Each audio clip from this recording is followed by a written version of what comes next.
Bugun mansab rol o'ynaydi. Bu dunyo bu shuning uchun. Bugun kuch rol o'ynaydi chunki bu dunyo bu. Pul rol o'ynaydi, bu dunyo bu. Chiroq rol o'ynaydi, bu dunyo bu.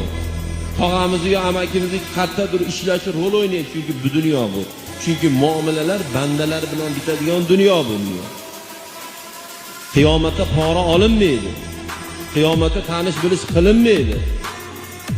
Inna akramakum indallohi atqakum deydi Alloh. Ey bandalarim, qiyomat kunida eng obro'li odam bo'lishni xohlasang, meni huzurimda eng hurmatli, obro'li bandalar taqvo qilgan bandalarim deydi.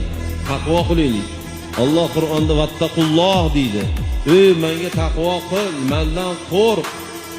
Allohga taqvo ikkita narsa bilan bo'ladi.